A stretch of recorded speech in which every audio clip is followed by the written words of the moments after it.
2024년도가 지나고 2025년 새해가 되어 첫 주일 예배를 드리는데요. 이 한 해도 하나님의 은혜 안에서 형통한 삶이 계속되기를 바랍니다. 네. 여호수아서 1장을 보시면 형통한 삶을 사는 방법을 하나님께서 말씀해 주셨습니다. 새해가 되면은 한 해의 운세를 보기 위해서 점집을 찾는 분들이 의외로 많다고 합니다. 문제는 교회를 다니는 분들도 상당수가 한 해의 운세를 보기 위해서 사주팔자를 알기 위해서 많이 점집을 찾는다고 합니다. 무서운 죄입니다. 왜 그게 나쁘냐 하면은 우리 인생의 인도자는 누구십니까? 하나님입니다. 그걸 자체를 부정하기 때문에 나쁜 거예요. 십계명에서도 우상 섬기지 말라고 하신 이유는 하나님께서 우리 인생의 주인이고 우리의 인도자이신데 그 근본을 거부하는 죄이기 때문에 철저하게 그것을 하지 말라고 하신 겁니다. 여호수아서를 보시면 하나님의 백성들이 하나님께서 약속하신 그 약속의 땅 가나안을 향하여 들어가서 땅을 분배받고 정착하는 이야기가 여호수아서인데요. 그 내용을 잘 보시면 형통한 삶을 살아가는 방법을 하나님께서 구체적으로 말씀해 주고 계십니다. 그 형통한 삶을 살아가는 방법을 오늘 배우시고 그 말씀대로 살아가는 중에 하나님께서 말씀하신 진짜 형통한 한 해, 형통한 인생을 살 수 있기를 바랍니다. 그 시작이 1절을 보세요. 1절을 보시면 시작이 여호와의 종 뭐라고 말합니까? 모세가 죽은 후, 이게 시작입니다. 모세가 죽은 후입니다. 모든 사람은 다 죽습니다. 너무나 상식적이지만 잊어버리기 쉬운 진리입니다. 모든 사람은 죽습니다. 우리의 생명은 우리 것이 아니고 하나님의 것입니다. 하나님께서 정한 기간이 각자에게 주어져 있습니다. 언제 우리의 생명이 끝날지는 아무도 못합니다. 모세도 죽고 성경에 위대한 모든 인물도 다 죽습니다. 그 사실을 항상 인정하며 살아갈 때 진짜 겸손하게 살 수 있고요. 진짜 인생의 바른 목적을 가지고 살 수 있게 됩니다. 이번에 저보다 한 살 많은 처남이 과로로 하나님의 부르심을 받았습니다. 지방의 신문 기자로 일하다가 요즘 워낙 정치적인 상황이 복잡하니까 취재할 것이 너무 많으니까 과로한 것 같아요. 그래서 하나님의 부르심을 받았는데요. 그 장례에 참석해서 보니까 현직 국회의원들, 도지사, 시장들도 많이 왔지만 가장 마음에 인상 깊은 분은 휠체어를 타고 남의 도움을 받지 않으면 올 수 없는 장애인이 한 분이 오셨더라고요. 오셔가지고 조문을 와서 하는데 제가 누구시냐고 여쭤보니까 전 장애인인데 도움을 참 많이 받았다고 하면서 참 마음 아파하시더라고요. 그 장면을 보면서 정말 헛된 인생을 살지 않았구나 라는 것을 새삼 느꼈습니다. 제가 드리는 말씀은 이 땅에서 어떻게 살든 하나님께서 정하신 시간이 있다는 겁니다. 우리가 원하는 대로 내가 원하는 만큼 살 수 있는 생명의 주권이 나에게 있는 것이 아니라 하나님께 있습니다. 모세가 그랬습니다. 모세가 큰 일을 많이 했지만 하나님께서 정하신 때가 되어 부름을 받았습니다. 신명기 34장 7절을 보시면 여호수아서 시작 바로 앞에 말씀이죠. 이렇게 기록하고 있습니다.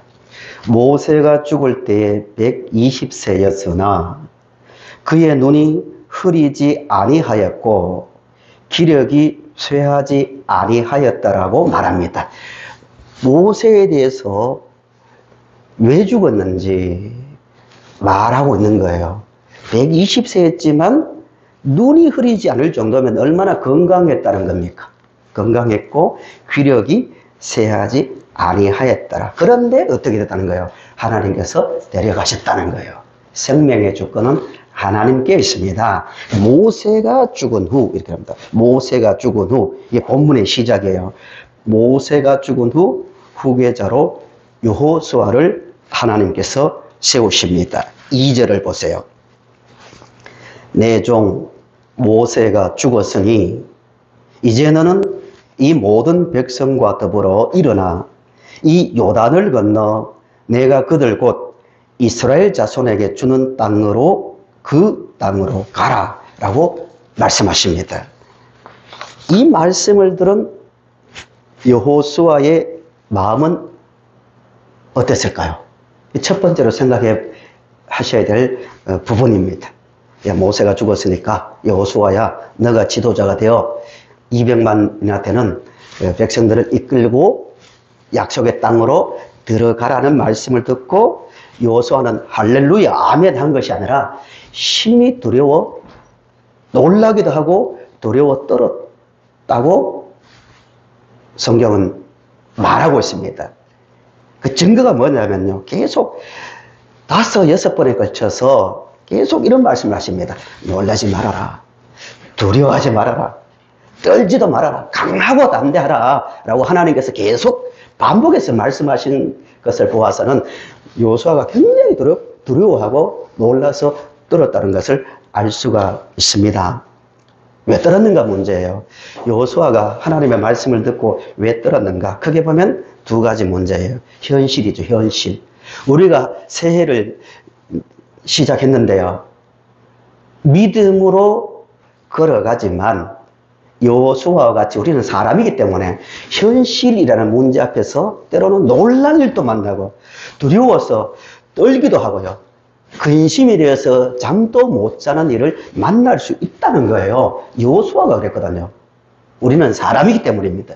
그 사실을 인정하고 이 땅을 우리는 살아가야 합니다. 떤 이유는 두 가지인데요. 첫째는 신명기 34장 10절에서 12절 본문 바로 앞에 말씀이죠. 보시면 모세에 대해서 이렇게 평가를 하고 있어요. 34장 10절에서 12절을 제가 읽어 드릴게요.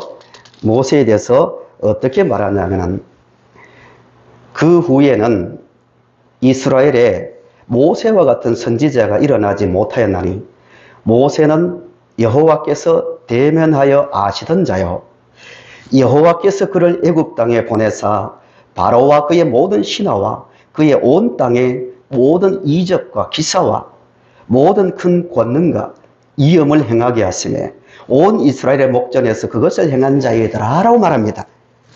모세는요, 모세에 비하면 여호수아는 이 발끝에도 미치지 못하는 사람이에요. 객관적인 사실입니다. 모세는 하나님과 뭐 했다고요? 대면했대요. 대면. 놀라운 장면입니다. 하나님을 대면한 사람. 그 다음에 애굽에서 나올 때 10가지 재앙을 물론 하나님께서 하셨지만 모세를 통하여 이적을 일으키셨고요. 홍해를 건널 때 모세가 지팡이를 들고 건너게 하셨습니다. 건너게 했습니다. 광야에서 수많은 이적을 행한 자가 모세입니다. 이 모세의 말도 듣지 않는 사람들이 이스라엘 그 200만 무리들이었습니다. 모세가 얼마나 괴로웠는지 이런 기도까지 합니다. 하나님, 이것들을 내가 낳았습니까? 하나님께서 등 떠밀어서 이 일을 하게 해놓고 왜 이렇게 힘들게 하십니까? 이런 기도했습니다. 차라리 날 죽여달라고. 못하겠습니다. 말을 듣지 않습니다. 이 모세의 기도였습니다. 내가 낳았습니까? 내가 왜 책임져야 됩니까? 이런 말입니다. 여호수아가 그런 장면을 또 보았거든요. 그런데 하나님을 대면하고 와서 말하는 모세의 말도 듣지 않는데 자기 말을 듣겠는가 이 말입니다. 우리말로 하면 내 말이 통하겠는가 이 말입니다. 두 번째, 여호수아가 놀라기도 하고 두려웠던 이유는 요단강이 앞에 막고 있습니다. 지금 요단강 앞에 와 있거든요. 어떻게 건너요? 평상시에 요단강은 작은 뭐 개울과 같습니다만은 이 때는 3장 15절에 있는 말씀대로 물이 강둑까지 넘쳤다고 말합니다. 몇 킬로가 늘어납니다. 못 건너요. 강이 막고 있습니다. 현실의 문제죠. 그러니까 두려워 떠는 거예요. 우리도 하나님께서 함께 하십니다. 믿음으로 사십시다 하지만 언제 무슨 일을 만날지 모르는 수많은 놀랄 일도 만나고 고민되는 일도 만납니다. 그런데 놀라서 떨며 두려워하는 여호수아에게 하나님께서 요단을 건너고 약속의 땅에 들어가서 사는 방법을 말씀해 주십니다. 가장 중요한 부분이죠.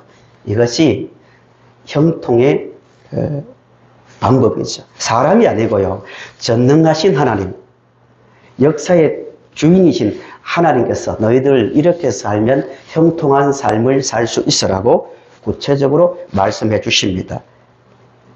그 방법이 7절에 나옵니다. 7절. 7절을 보세요. 우리 평생 7절의 말씀을 붙들고 살아가야 합니다. 우리 한 해를 이 구절을 잡고 살아가겠다는 마음으로 7절을 우리 읽어보겠습니다. 시작. 무지에 강하고 극히 담대하여 나의 종 모세가 내게 명령한 그 율법을 다 지켜 행하고 우로나 좌로나 치우치지 말라. 그리로 하면 어디로 가든지 형통하니. 예, 어디로 가든지 형통하는 방법을 하나님께서 방법을 분명히 말씀하셨는데 그 방법은 한 가지입니다. 하나님의 약속을 말씀 믿고 좌로나 우로나 치우치지 말라는 겁니다. 하나님 말씀에서 벗어나지 말라는 거죠.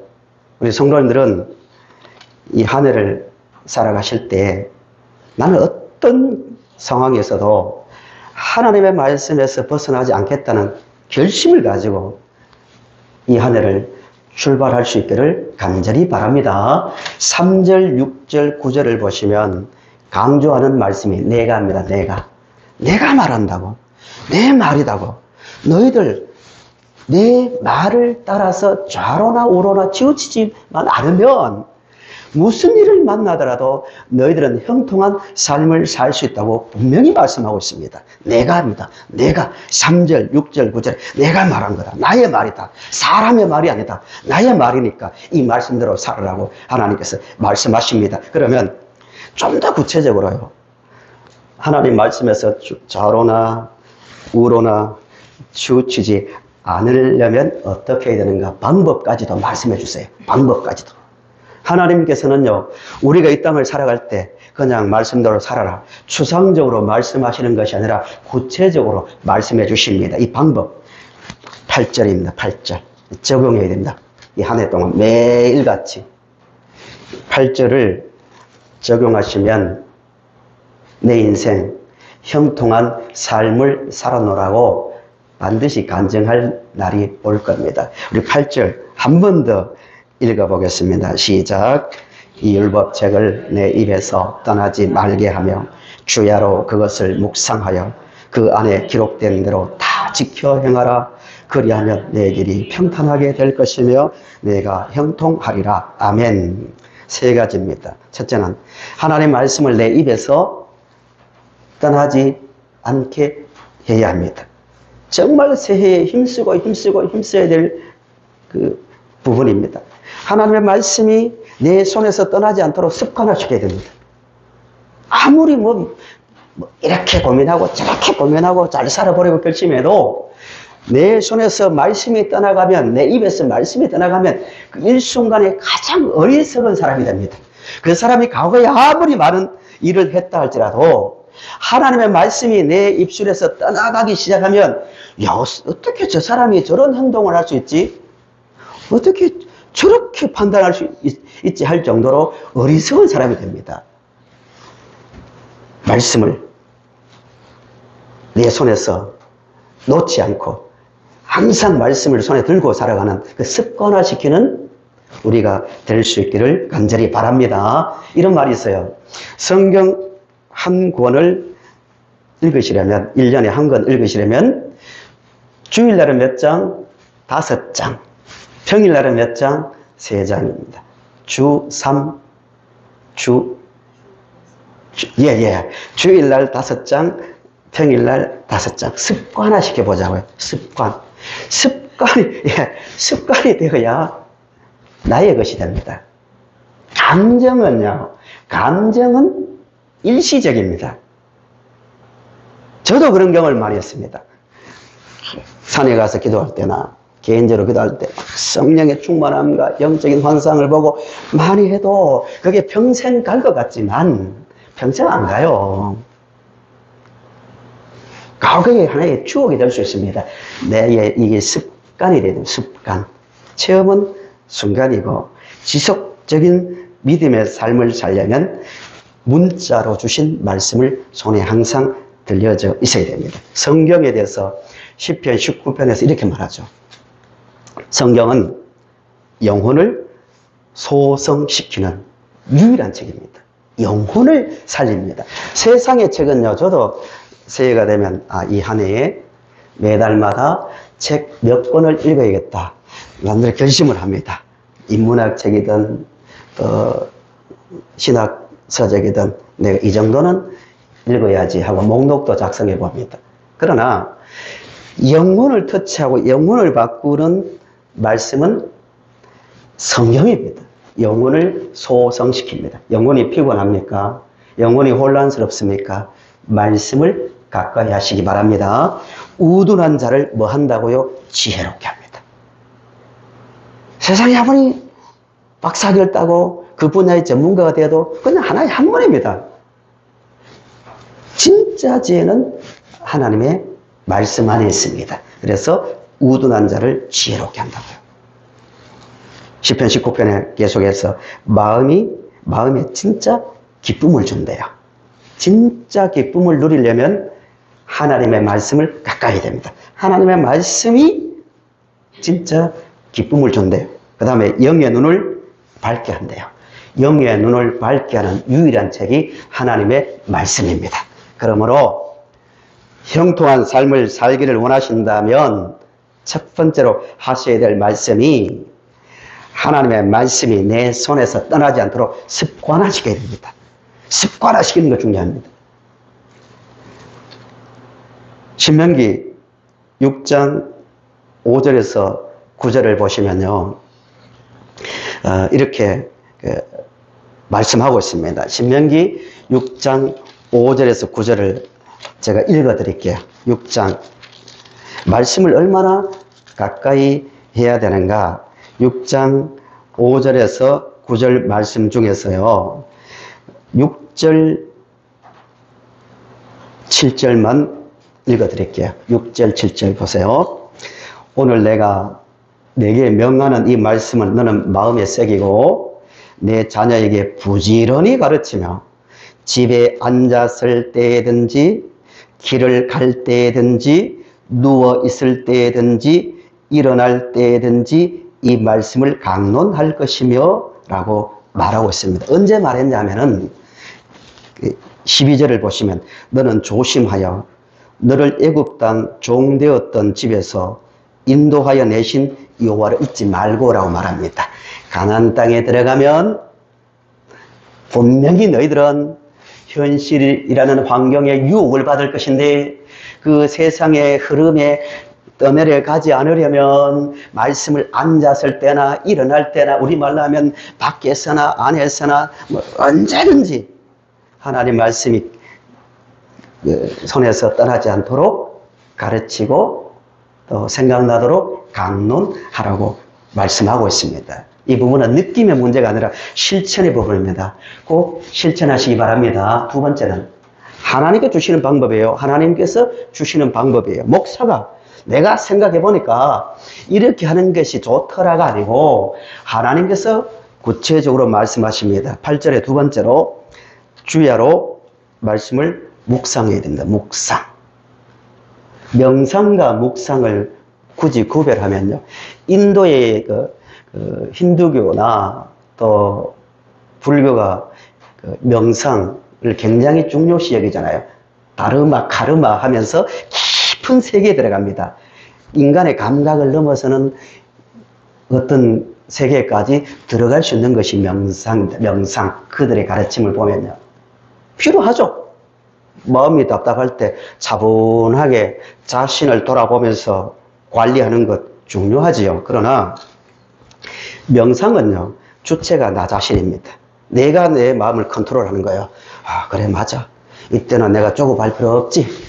남들에 비하면 내가 더 좋은 상태에 있어 하면서 내 마음을 스스로 다스리는 것이 명상이라면, 주체가 나 자신이라면, 묵상은 뭐냐 하면은 하나님께서 주시는 말씀이 주체가 돼요. 그 말씀을 보는 거예요. 말씀을 보고 내가 이 땅을 어떻게 살까?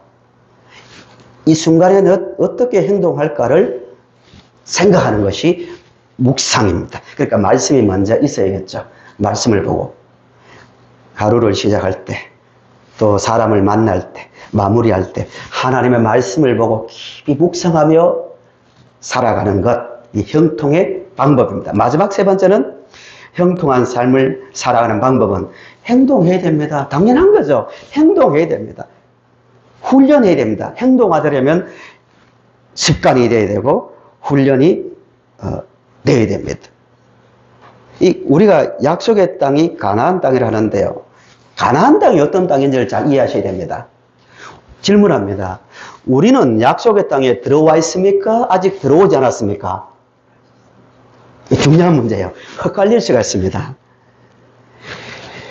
이 관점에서, 여호수아의 관점에서 보면 우리는 이미 예수 안에 있기 때문에, 예수로 구원받았잖아요. 예수로 구원받았기 때문에 이미 가나안 땅, 홍해를 건너고 요단을 건너서 가나안 땅에 들어와 있는 상태입니다. 그런데 가나안 땅이 어떤 땅이냐면은, 가나안은 천국이 아니라, 가나안이 천국이라면 심각합니다. 그 안에서 전투도 하고 타락하기도 하고 복잡해지잖아요. 우상도 섬기잖아요. 가나안은 하나님께서 구별된 구원받은 백성들을 불러내어서 하나님의 백성으로 만들어가는 훈련 장소가 약속의 땅이자 가나안 땅입니다. 신약으로 말하면 예수 안에, 예수 안에.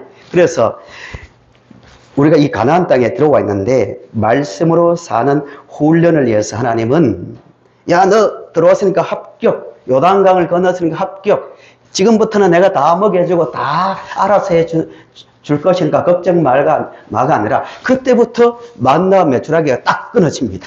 가나안 땅에 들어오기 전에는 오히려 만나와 메추라기가 떨어졌는데 매일같이 그것을 주셨는데, 가나안 땅에 들어갈 때부터 농사를 스스로 지어야 되고, 스스로 집을 지어야 되고, 스스로 알아서 살아야 됩니다. 이것이 가나안이에요. 우리는 이미 예수 안에 들어가 있습니다. 믿으시죠? 예수 안에 있습니다. 확신이 있어야 돼요.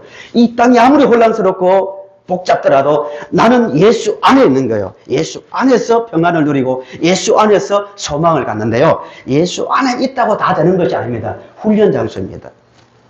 그래서 때로는 우리 앞에 요단이라는, 어떻게 이 요단을 건너지 할 어려운 환경 속에 세울 때도 있고요.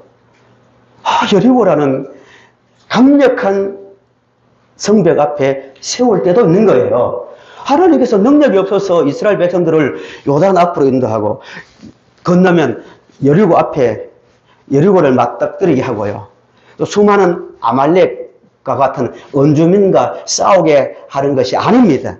그것을 통해서 그 현실이라는 삶 속에서도 하나님의 말씀대로 사는 사람으로 만들기 위해서 하나님은 끊임없는 그 훈련을 위해서 그런 문제 앞에 세우신다는 거예요. 우리 이 한 해를 살아갈 때 그런 문제 앞에 문제 앞에 설 건데요. 그때도 하나님 말씀을 가지고 생각하며, 맞아, 하나님께서 함께 하시기 때문에 내가 감당치 못할 일도 없고 넘지 못할 골짜기도 산도 없다는 그 확신 가운데서 말씀에 순종하는 성도님들이 되시기를 바랍니다. 예. 말씀대로 산다고 다 형통한 것은 아닙니다. 이제 모순이 생깁니다. 하나님의 말씀대로 살면 다 분명히 형통하다고 했는데, 오늘 형통하지 않다니 무슨 말씀입니까? 형통의 정의가 다르다는 말입니다. 세상 사람들이 말하는 형통과 하나님께서 말씀하시는 형통이 달라야 돼요. 달라야 정상입니다. 성경이 말하는 거예요. 세상이 말하는 형통은, 만사 형통은 내가 계획한 것 다 이루어지고 내가 원하는 것 다 손에 잡히는 것을 만사 형통이라 말하지만, 너희들 네 말씀대로 살면 어디로 가든지 형통하다는 하나님의 형통은요, 말씀대로 사는 삶 자체를 말합니다. 예를 들어 볼까요? 바울을 보세요. 바울이 얼마나 위대한 사람, 인간적인 표현으로 위대한 사람입니까? 천국에 다녀온 사람입니다. 수많은 기적을 일으킨 사람입니다. 그런데 바울의 평생의 삶을 보세요. 자기 간증대로 감옥에 갇히고 굶주렸고요, 조롱당했고요, 말로 조롱당했죠. 옷이 다 벗겨지는 조롱을 당했죠. 사람들에게 무시당했죠. 돌에 맞았죠. 채찍에 맞았죠. 자기의 삶이래요. 그런 간증을 오늘 와서 우리 앞에 해보세요. 여러분, 예수 믿고 나서요, 저는요 평생 굶주렸습니다. 감옥에 갇혔습니다. 돌에 맞았습니다. 이런 말 하면 은혜 받겠습니까? 내가 예수 믿었는데요, 뭐 어떻게 했는데요, 다 어떻게 되었고 다 풀렸고, 이런 걸 좋아하잖아요. 성경의 간증은 그렇지 않습니다. 그렇다고 일부러 고생하라는 말씀이 아니라, 성경이 말하는 형통은요, 하나님의 말씀대로 사는 삶 자체가 형통입니다. 하나님은 그런 사람 만들려고요, 때로는 고난을 허락하시고요. 야, 어떻게 내 인생 이걸 헤쳐나가지 할 정도의 막막한 여리고성 앞에 세우기도 하시고요, 요단강 앞에 세우기도 하십니다. 그때도 성도님들 하나님의 말씀에 순종하시기를 간절히 바랍니다. 그때 순종하는 자체를 형통이라고 말씀합니다. 반대로요, 적당하게 내 마음대로 살고 적당하게 타협하고 적당하게 인간적인 처세를 써서요 살아갔는데도 아무 문제가 없고 잘 풀리는 것, 형통 아닙니다. 불행입니다. 내가 하나님 말씀대로 살기 위해서 경제적인 손해도 보고요, 사람들 앞에서 무시당하고요, 말씀대로 살기 때문에 고난이 오는 것, 그 복입니다. 어떤 순간에도 하나님의 말씀에 순종하는 우리 성도님들이 되시기를 바랍니다. 말씀이 결론입니다. 성도 여러분, 확신을 가지십시다. 내가 말한다. 내가 말한 거 아니냐고. 요셉 얼마나 그 말을 듣고 갈등했고 두려워했으면 그렇게 설득했을까요? 내가 말하자냐고. 3절, 6절, 9절에 내가 말하자냐고. 내 말이다고. 왜 두려워하냐고.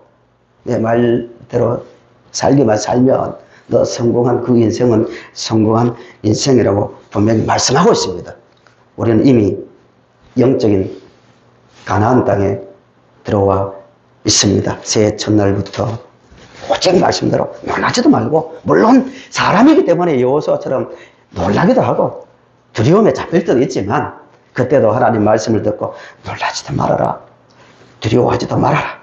내가 너와 함께 한다. 내가 너와 함께 하니까, 내가 너와 함께 하니까 정치적으로, 경제적으로, 또 국제적으로, 영적으로 고난이 오고 혼란스럽더라도 정신 바짝 차리고 나의 말을 따라 살아라.